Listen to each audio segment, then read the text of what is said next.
Good morning, everyone. So glad you're here. I am Nancy Bauman, known as the book professor and also the owner and just kind of head honcho. I call myself the COE, which is chief of everything at Bookarma. And so I know people laugh about that. But it's true. It's like when you have it all to do, that's what you are. So anyway, I'm really glad you joined us here today.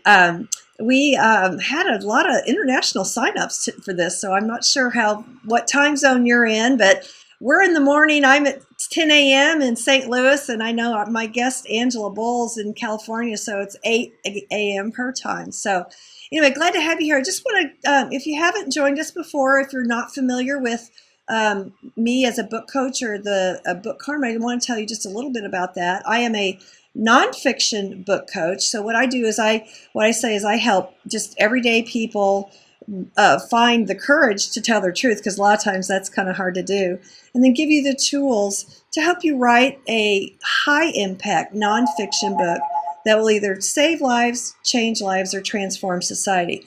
So that kind of makes it sound like you have to have some monumental story or something like that. But really, I work with a lot of people who are writing books that came about through their business, what they've learned there, what they can share.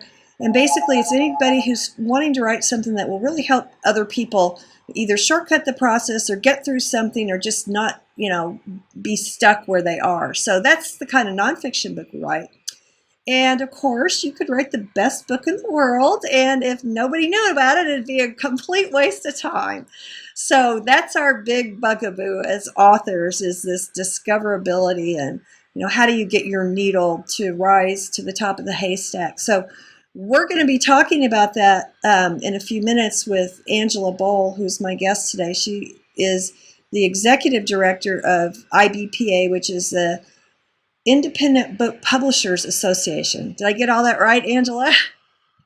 Yeah, it's a lot of acronyms. You got it right. I'm better with the acronym than actually saying it out loud. But, part of, you need a lot of tools in your toolbox, and Bookarma should be one of them.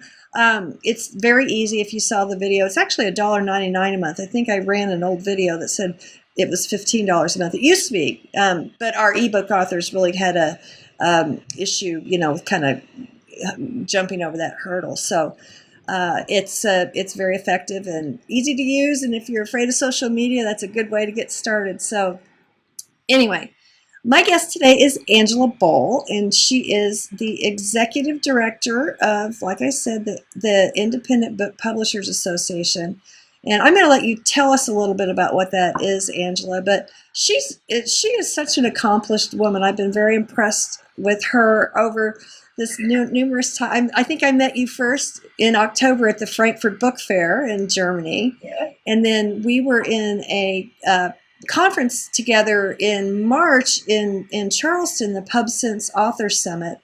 And then, of course, I wouldn't miss the PubU, which is IBPA's big author conference. And that was just a few weeks ago. And, of course, since Angela is the executive director, I pretty much am impressed. You're in charge of everything, but what a great staff you have as well.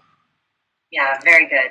It's a small staff, but they get a lot done. I was shocked at the size of the staff. I mean, seriously shocked. I mean, because you guys do such a good job. And anyway, you're there to serve independent publishers and authors, right? So why don't you just tell us a little bit about IBPA? Yeah, well, IBPA has been around for about 30 years. It actually started in 1983 as a cooperative of independent publishers who wanted to go to Book Expo America, and each one couldn't afford to go on their own. So they decided if they pulled their books and sent one publisher to represent all their books at Book Expo, then in that way they could have presence in the traditional market without having to spend as much money as you would typically have to spend to have your own specific presence. Sure. Which is kind of the start of cooperative marketing, and is kind of where IBPA was birthed. And we still do a ton of cooperative marketing in the spirit of helping each other achieve and succeed. So in working with independent publishers and self-published authors, and we are the largest publishers association in the United States, not only working with this market, but at all. We've got over 3,000 members, and we all come together to help each other. Our mandate is advocacy, education, and tools for success. So we do a lot of educational programming to help people understand the business of publishing. We've got a number of benefit programs in place to help people receive better discounts or deeper discounts on services they would use anyway. And then again, also we continue with going to all of the major trade shows, with running cooperative book catalogs, sending e-blasts to librarians to get your books in front of librarian market. So strong focus in trying to increase visibility for indie publishers and self-published authors. Yeah, and I've used a lot of those services too. I mean, especially the ones with I've done the cooperative marketing at trade shows, and also the library. There's an outreach to librarians and stuff. And so, because that libraries is such a huge market, and sometimes we either forget about it or we don't know how to penetrate it, and we actually don't know how to penetrate it. Libraries are a mystery to us. So yeah, you guys do a lot of good things, and then I came to found out as a member, you offer other things like there's like a group health insurance and all sorts of other things that are beneficial to authors. But I think what I've observed and what the real focus seems to be is to how to help you be successful as a publisher or as an author. And the conference that you had, can you describe the conference you had just a few weeks ago? Because I thought that was extremely valuable. Thanks. Publishing University it brings about 300 people.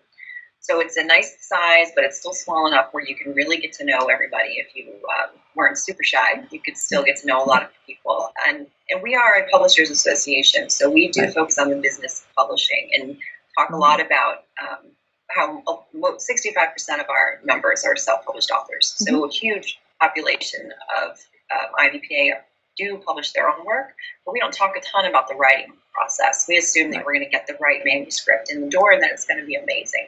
And then we talk about the publishing process, how to find the right editorial in the process, just go through there, how to get the right book design, how to get it put into distribution, how to market, and how to sell.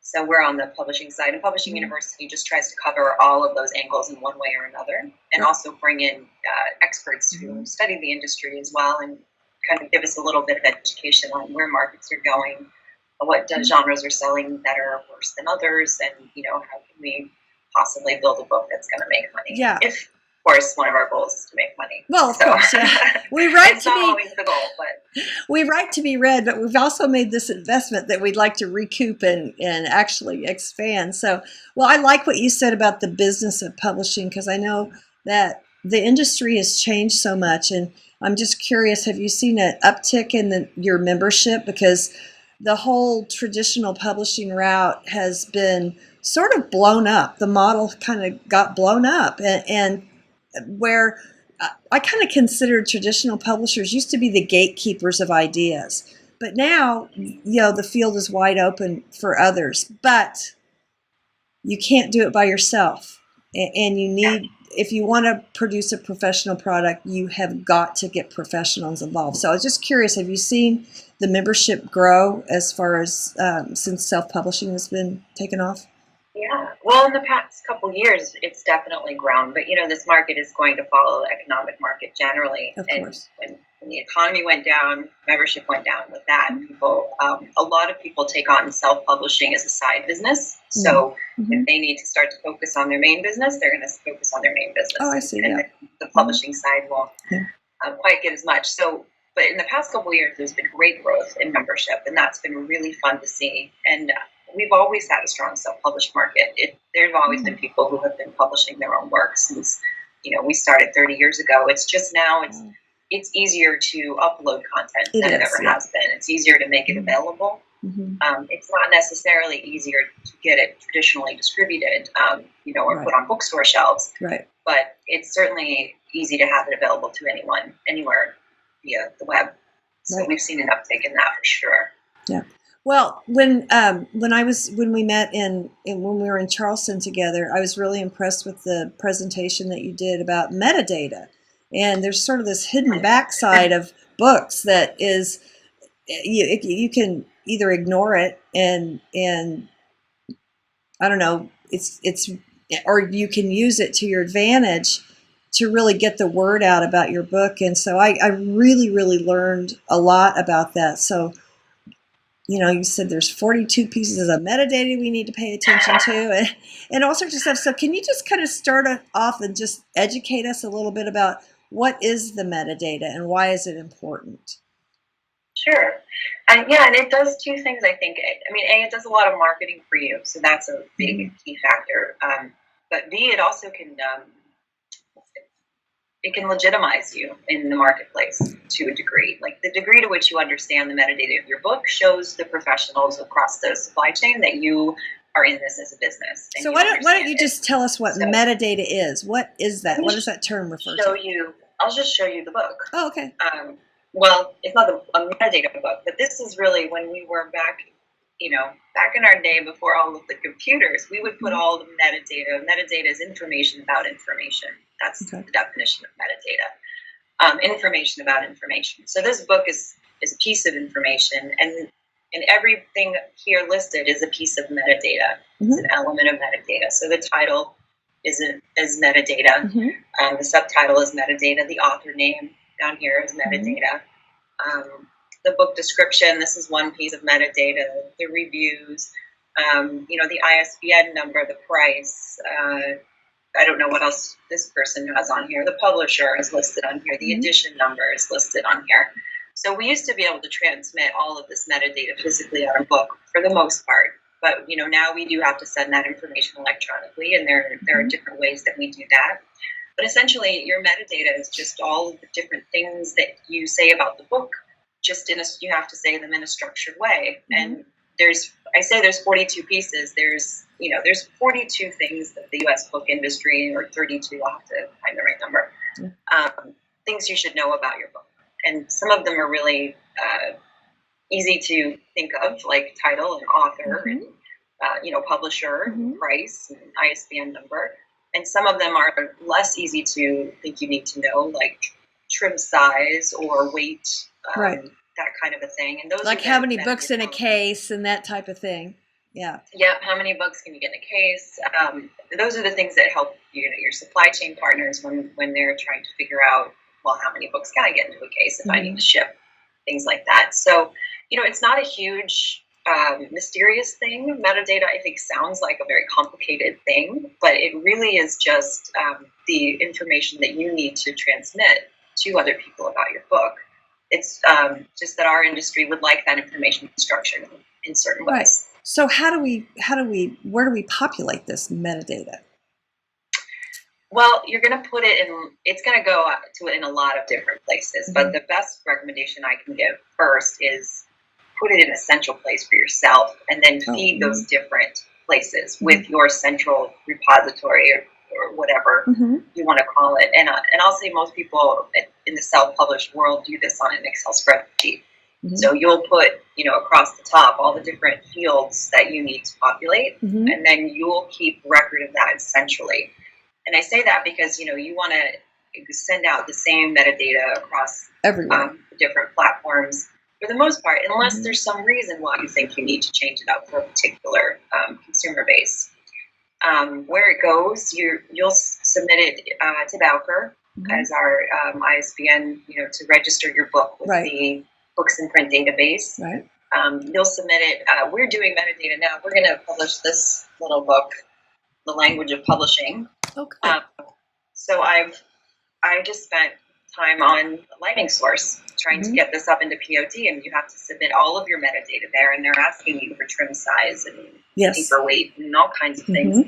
So you have to kind of understand that. And my issue was, if you input it into the form online and you don't have it written in your central place, then it just goes out there and you can't retrieve it. I don't remember. It's better to cut and paste from your central document than it is to kind of recreate the wheel every time you have to put this information up into a different form. So you're going to provide it to Bowker. You're going to provide it to your local libraries if they'd like the data. You're going to put it into your printers database. You're going to submit it to Baker and Taylor, to Ingram. everyone's going to get some parts of this metadata. You'll obviously put it online for Amazon. Right. Different pieces for different people. Well, I noticed that, and too, when I'm working with authors, I tell them, okay, here's a description in your book. Now we need a short description, a couple different, because the length is different, but you want to, you can't always totally be consistent because they're accepting different lengths for description categories, etc. Well, so you said we can use metadata to market our books. So how does that work? Well, that gets into more of the art of metadata, the science of metadata. Of course, you have to transmit it, but in how you write your author bio, in the way that you start with it being an award-winning author, for example, and you start with the first thing first. I can't tell you how many times I've read a book description, and it's the last sentence of that book description actually is the kicker, is the why. Why should I read this book? Yeah. And you just made a great point about how, when you write these descriptions, different companies want to take different short or long or medium. And there's. Oops. I think we lost Angela there for a second. Anyway, yes, she must have lost her connection. So I was really interested in that. So one of the things, I'm sure she's dialing back in, but one of the things that I think is important that she's talking about, we lost you for a minute. I know, my computer dropped out. Did it? Yeah, I thought about that. I guess technology is never exactly what you want it to be. It works. It works, yeah. It works. But yeah, I was saying that the different descriptions that you can put up, the sizes, but also that when if you start to just take some time, maybe, not a lot of time, but start to look at how book descriptions are on the internet. And you'll find in the most cases and more going forward, they're truncated. So what really shows up on the main screen is just maybe the first sentence of your book description. And then you have to click for more or scroll down or go to another part of the page. So so read your book description, and if your kicker if your why statement isn't in the first sentence, then you've lost your opportunity because it's not going to be on the main page of your book. Yeah. And let me give an example. Most of the book descriptions I read start out with like, Jane was a schoolgirl who went to, Sarah Lawrence and did this thing and met this guy. So they tell the story in the description, and then the last sentence is, "This is the best book for women aged 6 to 12." I'm so glad you said that, because when I work with authors as a book coach, and we always start out, usually they just have an idea for their book, and that's where we start. But the first things we do in the planning is to come up with a purpose statement that names the audience in it, So it's like for, if you're a woman, middle-aged woman who wants to know how to keep more of your money in retirement, then, that kind of thing. And so when you start with that, that's the why. Why would somebody want to read this book? And so you're able to attract, you want your readers to recognize themselves in that. And if they're not your readers, then they can just move on, right? If they're not your target market. Yeah, there are enough readers in your target market. Exactly. And besides, the research has shown that if you're reading a book and you're not in that target market, you're more likely to downgrade it than you are. Yeah, you're more likely not to like it. And that's why it's interesting when you go out for book reviews to consider, what kinds of books does this book reviewer typically review? Because if you write romance and you sign this to sci-fi reviewer or a sci-fi review, or maybe they'll do you a solid and they'll review the book, but I wouldn't think you're going to get the best review out of that because they don't know the genre, they don't care for it. Yeah. Well, and I always think that the narrower your market, the better off you are, because then you kind of like know where those people are and you can market to them. And it's funny because I was working with one of my clients who was writing a book on tax planning. And so, I said, talk about who's your market. She goes, oh, everybody's going to want to read this book. I said, well, no, they're not, because I don't want to read it, Yeah. So who wants to read your book? Let's figure out, it's joking kind of a manner, but I really don't want to read a book on tax planning. But so we end up narrowing it down, for young families, in like 25 to 37. And it's so much better because then where you can find those people, and you put that on your book because it's for them, just like you said with the metadata. So what I've heard other people say, Angela, that you should like change your metadata every now and then, and to keep it fresh, or do the search engines tag that? I mean, is that something you want to put keywords in, or how does that work? In your descriptive text, definitely, you want to think of keywords, absolutely. And you can change your metadata. I will say that, this, once it goes out, it's almost like you've opened Pandora's box. So one huge recommendation is make sure you know what metadata elements you need to know, and then make sure you spend a lot of time making get it right the first time. Get it right the first time. Get it at least right in a general sense, so you know. Like, of course, you might want to change your book description or your author bio if you win an award, for example. Oh, sure. Because if I want to be award-winning author, Angela Bole. My name doesn't. I don't even want my name to come first. I want the world to know I'm an award winner, or they even know my name. And if I wasn't when I published, then that's not going to be in my bio. Yeah. So you want to, freshen it with things that are relevant and incorporate those as you go. But understand that because of the way that the things connect, it's not always going to hit every market. Right. The updates don't always hit every different place, and be diligent about checking the different places where your book is listed and seeing if it updated, and if it didn't, see what you can do to get it updated. So if you have populated certain sites like Amazon and Bookarma, etc., if you're going to change something, you want to go back and change all of them. Would you suggest that, or is that needed? You want to check them, particularly in the self-publishing market, because I've noticed that a lot of people hold the keys, separate keys to each of those kingdoms, if you will. Okay, sure. If you have a big company, then oftentimes you're just going to submit your metadata to your key players like Bookarma, and they're going to disseminate that metadata across, the wholesalers and the bookstores for you. But if you've opened up an account and you're submitting your data individually to all these different accounts, then you should go in and check them. And update them. And it is good. There's certain things that we have, certain standards that the industry uses to set your audience and your region and things like that in terms of discoverability and being found by particular audiences or age ranges or regions. Right. Yeah, and I do like that, because I know that in Bookarma you can say what is the age range for, and especially if it's anything for like that might be school oriented, etc.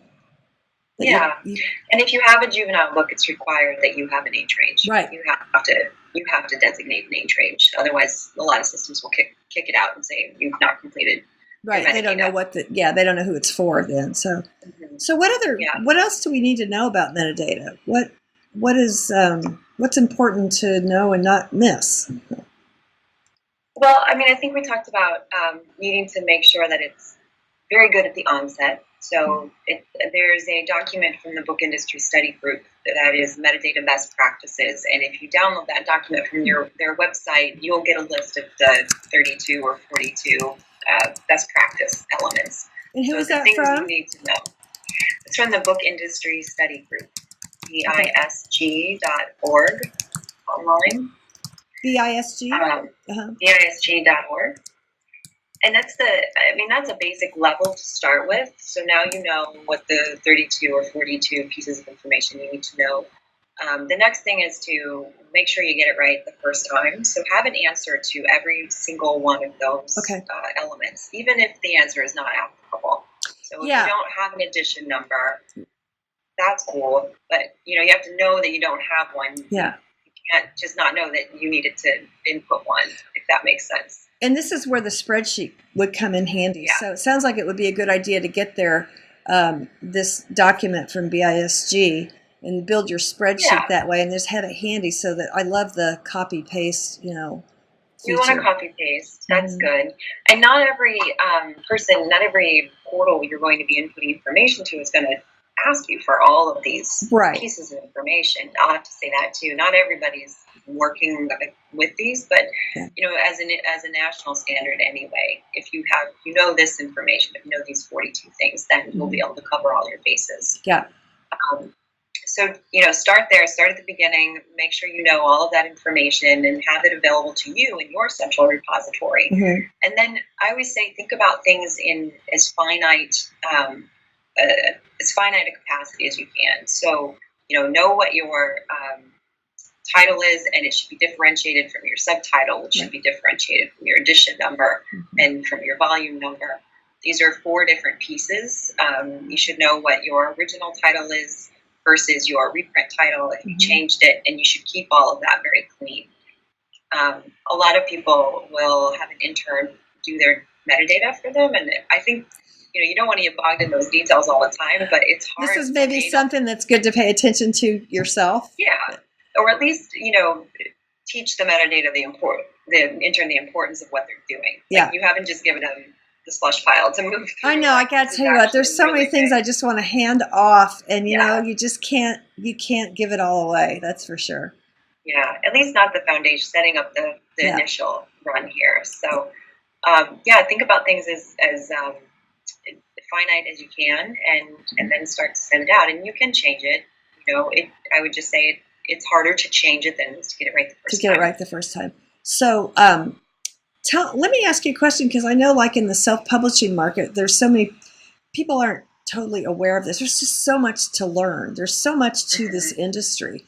So what if they totally ignored this piece? What would be the results? What would they, would it matter? Well, I mean, it would matter depending on whether it mattered to you, I suppose I would say.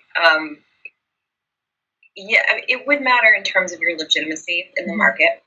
You can get through certain web forms. They'll just keep prompting you if you didn't submit a piece of information that a web form wants, right? They'll just keep saying, they won't accept it. Yeah, they won't accept it. So I go back and I fill in the price. You didn't do this. I go back, I do that. So you can have system prompt you, and you can get a book up, and it can be available. I'll say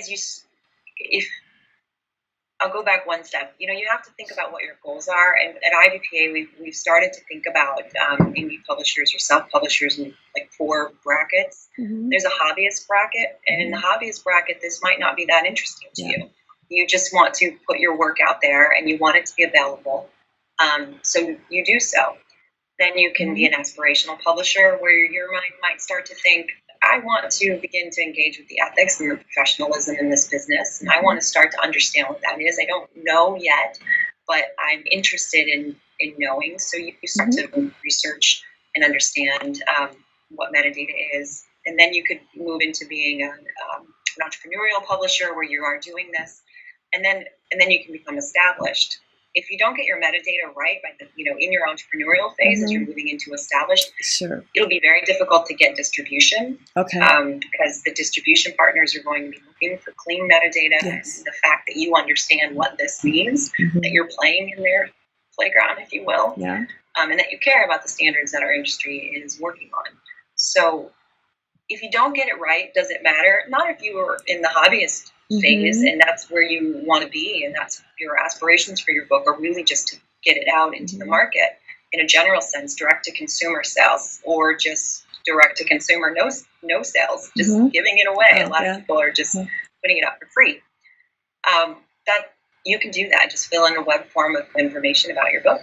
But to the degree that you want to move across, you will become stymied if your metadata isn't clean. And you can get a poor reputation if trading partners are receiving. Well, it all goes back to whole professionalism, and you work so hard on your book, and this is it. And sometimes it's hard with the push. This is like the last thing, And it's not sexy. It's not the funnest thing. It's like it's tedious, and here you are wordsmithing things again.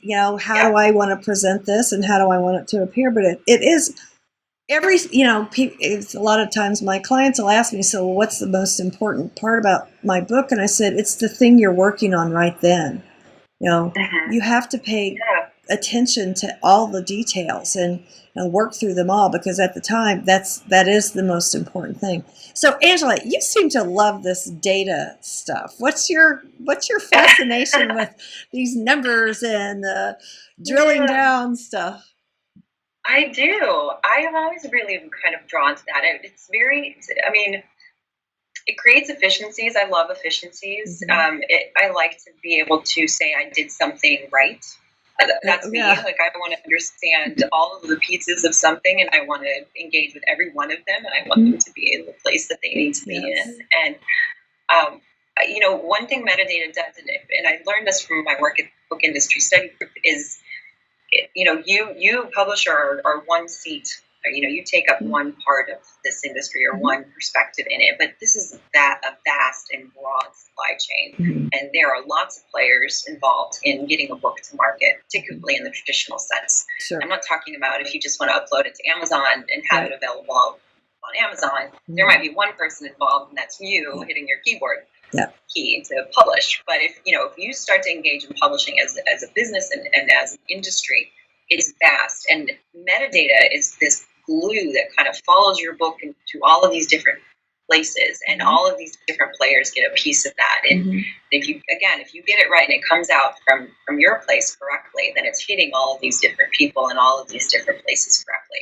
in the supply chain. The bookstores, both the traditionals and the indies, and the wholesalers and the distributors and the libraries, and the specialty shops, like all of that is connected. Your book is connected to them through your metadata. So I do think it's fascinating that it kind of flows in a chain like that. Yeah, it's amazing. Cool. Yeah, and it's also so amazing that we can do this on our own, because previously only publishers could really do this for their. Publishers used to hold the power to well, we say, printing and distribution. They used to need a publisher in order to get your book printed and get your book distributed. But to a degree, printing I think is very much democratized. Distribution is certainly democratized in terms of there's more access now. Yeah, exactly. So, once you open up printing and you open up distribution, you open up a lot of opportunities for people. But, it's a crowded market. So now, in order to stand out, you have to pay attention to your professionalism and to packaging, how you put your book together. Yeah. And it is amazing. Oh, there she goes again. Anyway, I'm sure she'll be back on for a second, but I do like what she was saying about printing and distributing, because we used to not have access to distribution markets, but now we do through things like Ingram and Ingram Spark or Lightning Source. They'll distribute everywhere. Hi again. You I don't know, you go away really fast and you come back really fast. I'm glad that worked. Jump on. I'm like, I'm gone. Yeah. I'm gone. Yeah.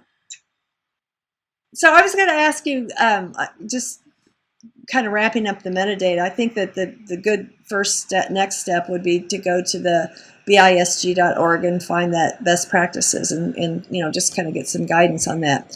But I wanted to ask you something else about IBPA that we didn't even touch on when I was talking about PubU. Tell us about the book awards, the Ben Franklin Awards. And a lot of people may not be aware that, what a impressive group of authors are in this award category.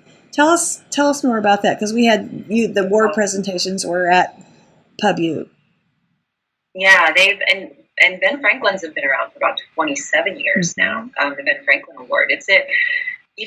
We do say it's an indie publishing award, but pretty much any publisher could enter the award program, because we do think that once you're in the industry, your book is going to sit alongside any publisher's book. Right. And they should be. And that's the thing, that because all the books who had been nominated or were in the running and all were on display, and you can't distinguish them from anything else that's out there on the market. I mean, they are so good.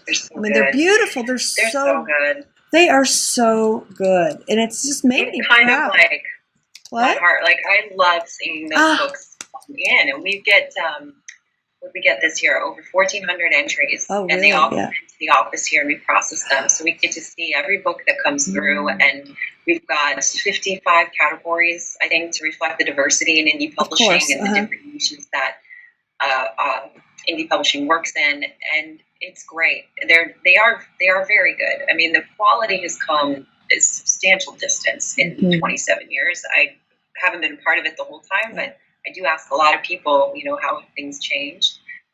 We run this as an annual book award program. We've got about 160 volunteer judges who are librarians and bookstores, the people that are actually going to be making decisions on books in the marketplace, who judge the books. Each book gets 3 judges, and you get your feedback. from each judge at the end of the cycle. So you not only get to know if you won or you didn't win, but you actually get to have written commentary from each one of the judges. And that's so valuable too, because here's the other thing about the beauty of digital publishing. If you need to change something, you could upload a new file. You could upload a new file, yeah. It is true. And I think, we might be the only award program that provides direct judge kind of feedback. Because it's difficult, and it's only because of the graciousness of our judges that we can do that. They do take the time to read, and comment. I mean, that's a lot. That is comment. Yeah. Well, so we had the awards. They were in April. Were they for books that were published in 2014? Or right. So now whatever's published in 2015 could be eligible. Is that correct? Yep, and that call for entries opens next month. Really? Okay, in June. Good. Great. Well, that's, everybody. It's so exciting. Every year, I'm like, let's get the books in. And we call dibs on the books. I want that one when everything's all said and done. So it's a fun program. Yeah. Well, and the awards were lovely. And in fact, one, I was loosely connected with a woman who her book was up for an award, and she was coming in and her flight got canceled, like no options. And so I texted her because we had communicated over email. I said, "Where are you? We were going to meet here." She says, "My flight got canceled." So I love that I could go take a picture of her book on the stands amongst the other ones, and help kind of let her follow how the awards went and all. Yeah. So it was good. Yeah, I was really blown away. I was blown away by the beautiful books, and it just made me proud because the first generation, now these are from independent presses and, other publishers. They're not all self-published. But if you could think back to kind of what I call that first generation of self-published books, they were so bad. It's like their kids did the cover, and there was no editing at all. And literally, these could have come out of any of the big publishing houses. They were that beautiful. And some of the coffee table books and stuff. They are really getting it right. It's really exciting. And it's not to say that there isn't a lot of stuff out that's still coming out that could use a little scrub. But that's right. But there's no excuse for that now. There's no excuse for it, especially in turning it back to IBPA. This is the go-to place for getting, instruction and learning and contacts with other people who need to be, other professionals that need to be involved in the whole book, publication process. You've got partners and all. It's just a really, really great organization, and you do such a great job. And please pass that on to Terry and the rest of the staff, because I was so surprised when there's like 5 of you or something like that. There it is. I know, but I feel like you were huge because I'm always getting these great offers to participate in joint marketing and all kinds of, discounts on things like at one time I think it was I don't know, all sorts of services that we would be purchasing anyway. So. Anyway. Well, you know what it is? I think, hopefully, if people hear that, they hope they don't hear it as bragging. They hear it as, you can run a big national organization on 5 people in the office. So, you can run a self-publishing company with one person. And we do it through partnerships.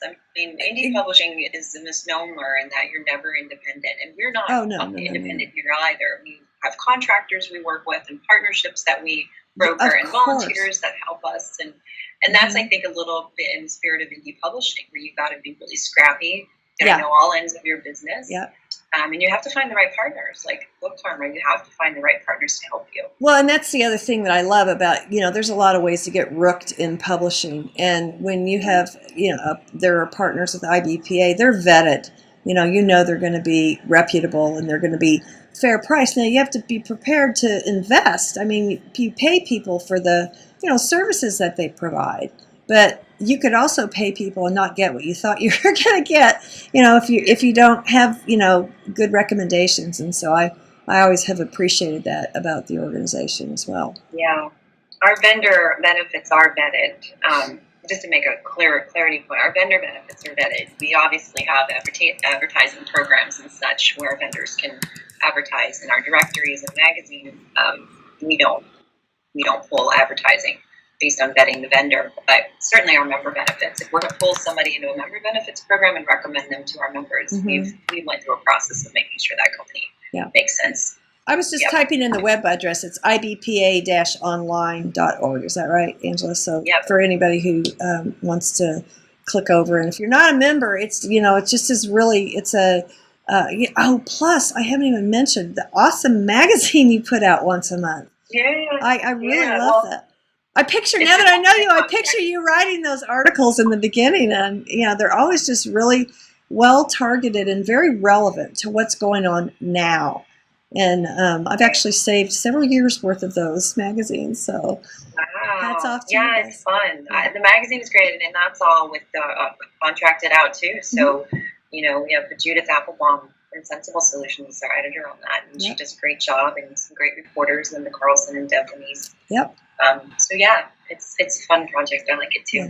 Well, Angela, thank you so much for your time today and for educating us on metadata and on the organization, Independent Book Publishers Association, and just really appreciate your time and the services that you offer to all of us. Thank you. Thanks for the opportunity. It was good to learn more about Bookarma too. Yeah. That's a great company and service you guys are offering. Thanks so much. All right. Goodbye, everybody. See you next week. Bye. Bye.